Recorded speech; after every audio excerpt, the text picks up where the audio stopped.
Hello everybody, welcome to the first episode of a little series of podcast videos I'm making called BBX Nutshell, or BBX Nutshell is what it's called.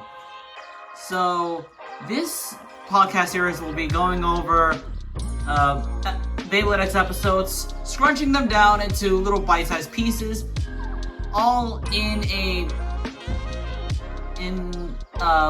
as long as I make these episodes for the podcast. So, let's get into them. Starting off with episode 1. Episode 1 is basically the introduction to everything they have in the series. Starts off with Chrome Ryugu and Team Pendragon going up against an unnamed team and swiftly beating them, having Team Pendragon be our top team for the entirety of season 1. Being our antagonist team, this first episode shows a really good way for us to see their strength. And one thing about the animation in the first episode, as well as the rest of the episodes, from the beginning of season 1, from like the first half of season 1, they were working on this along with Beyblade Burst Quad Strike. So if the animation was a little choppy in the beginning of a few episodes, that's the reason why. But moving on, we get introduced to Bird Kazami. Bird Kazami is our main character throughout the entirety of Beyblade X. But it kind of flip-flops between every other main character, because Beyblade X is basically just every single main character. It's not like Beyblade X has one singular main character. Beyblade X has 3 main characters, and each of them get equal focus. It's not Exu who's the main character, it's not Bird who is the main character. I don't understand why people make the argument that Exu is the main character just because he's on the box of the 25th anniversary set does not mean he's the main character. And it does not mean that Takara Tomy has confirmed it. But yeah, for like the first few episodes of Beyblade X, it centers around Bird Kazami. Or it gives like a heavy focus on Bird Kazami. It doesn't really give it's not really focused on Bird, but it has like our story goes along with from Bird's view. So yeah. Then we get introduced to Team Albatross, which Team Albatross is basically Bird's team before Team Persona. And they were honestly a good working team. They bounced off each other well, and honestly, that's what I liked about that team. But the thing was, after they lost to Team Phalanx, and yes, Team Phalanx invaded the amateur arena so that they could test the quote-unquote test. I say the test in big heavy quotations. I'm doing heavy quotations as I'm doing this recording. But basically, they get absolutely floored with Team Phalanx's leader, Takumi Ishiyama, crushing Strike Hawk, Bird's Bay, and effectively disbanding the team, which honestly is a thing that I personally don't like that Takumi did. But it was in character for him in this episode, so I can't really complain too much. The rest of the episode basically plays out as Common X, or X Kurosu, recruiting Bird to be part of Team Persona, which then leads into Common X just, doing his thing and challenging Team Phalanx, even though Bird hesitated, and Bird outright denied Exu trying to battle Team Phalanx.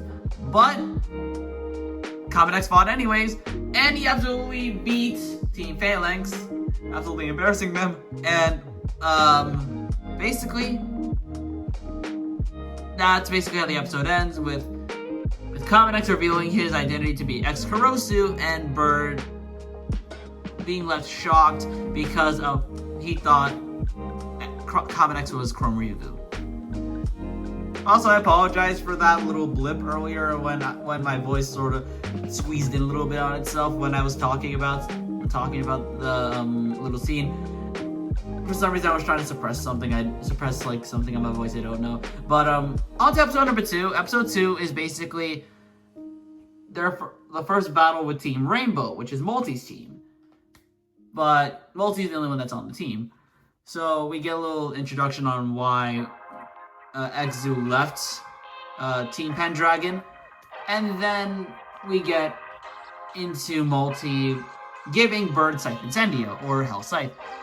Honestly, this is a good character moment for Bird, as it was like Hell Scythe called out to him. And honestly, that's something that most main characters should have. They should have like a Bay call out to them rather than picking out a Bay or building it, because it gives like a more like soul connected feel when it comes to, you know, the Blader and the Bay. Of course, Bird gets Hell Scythe, and then they go to the amateur arena where they get introduced to Team Rainbow, which is Multi's team. With, again, as I said, but Multi's the only one that's on the team. And Multi gets introduced with her idol outfit. And honestly, it looks very flashy. It's very flashy, but I don't really mind it at all. Bird gets cold feet, and he initially missed launches with Scythe Incendio or Hell Scythe clattering onto the ground, and him getting, you know, a little nervous. But he puts it back on the launcher and gets immediately ready to launch, and he got some newfound confidence. So, and then the battle commences. The battle visuals definitely got better for episode 2, but we're still as, you know, lackluster as like episode 1. But besides that, the battle was really interesting, especially in the fact that Bird did try to do an extreme dash going around the extreme line, and honestly, it was really interesting to see Bird try and do an imitation extreme dash. But then Multi shot it down with her Mirage Parry. Mirage Parry just absolutely knocked Bird away, knocked Hell Scythe away, and knocked it out of the stadium. I don't know why I said absolutely at that part, but that results in Bird taking a loss, which gives Team Rainbow a win. But Common X soon goes to comfort Bird and say that he'll win the next battle. But not before Multi says that means this battle's over, or something like that. I don't remember. But let's move on to episode 3. Episode 3 is basically the follow-up of episode 2, where we have Night Shield with Multi's cool persona and Common X battling with his Drain Sword. The first few parts is basically just like a retread of the episode 1's battles, because Stone Mont Blanc is basically just a white Night Shield in the Beyblade X anime. So he's basically fighting another Night Shield. But this Night Shield is actually the real Night Shield, so it has the gimmick of tilting and using the little pockets, not the little pockets, I mean like the little gaps in the blade to absorb the impact, which should, in theory, pose some threat to Common X. But he doesn't have any threat to worry about, as he doesn't one extreme dash, and when Multi recovers, she thinks she's in the clear. Obviously not, because Common X pulls another extreme dash and obliterates Night Shield, giving Team Persona the win. So after that, Exu recruits Multi as part of Team Persona, and now they have 3 people on the team. Yippee! I don't know why I said yippee, but yeah, 3 Bladers on the team now. So now they're a complete team. So that's the end of episode 3, and the episode ends off with Bird training Hell Scythe versus Night Shield. Night Shield obviously wins because Bird didn't anticipate that Multi would just flat launch. So yeah, that's how episode 3 ends. Episode 4 starts us off with Team Persona trying to find a base sponsor, since that's how that's going to make them go pro. They end up going to a local sushi shop by the name of Komaba Sushi. Komaba Sushi is the most important thing in Beyblade X, because it's Team Persona's base sponsor, and it's how they're able to get, these big events.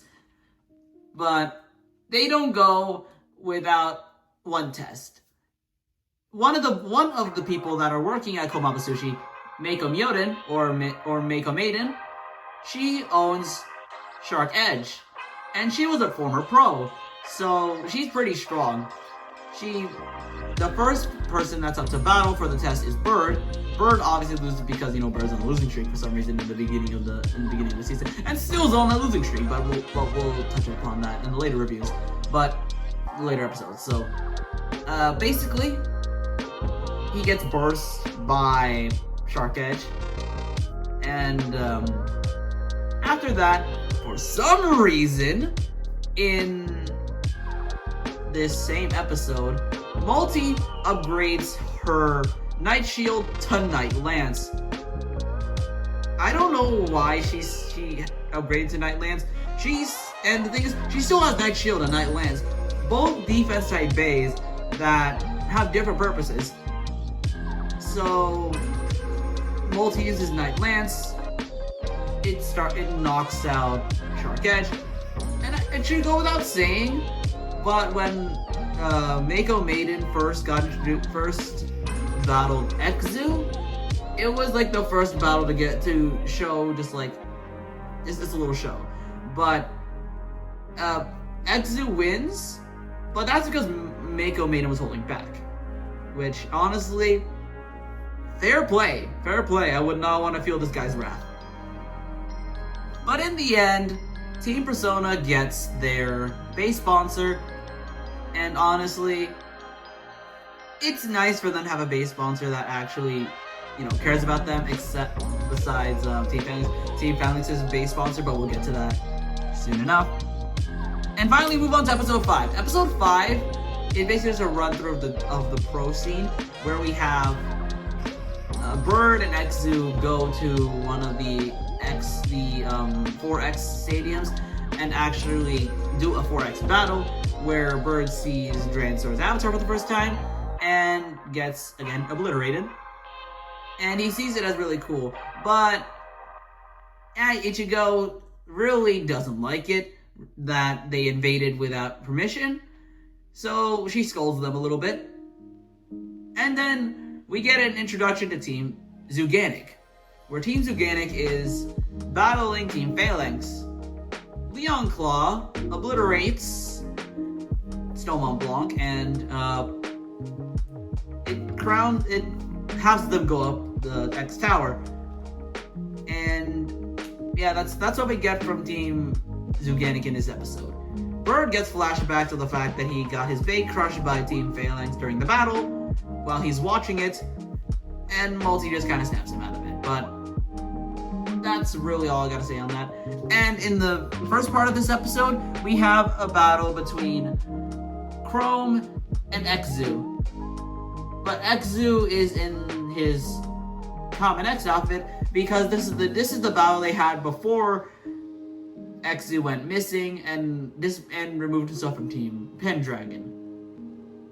But yeah, that's basically what episode 5 was, and that's episodes 1 through 5 reviewed for BBX Nutshelled. So, thank you guys for tuning into this episode of BBX Nutshelled. Tune in next episode when we talk about episodes 6 through 10. See you guys later.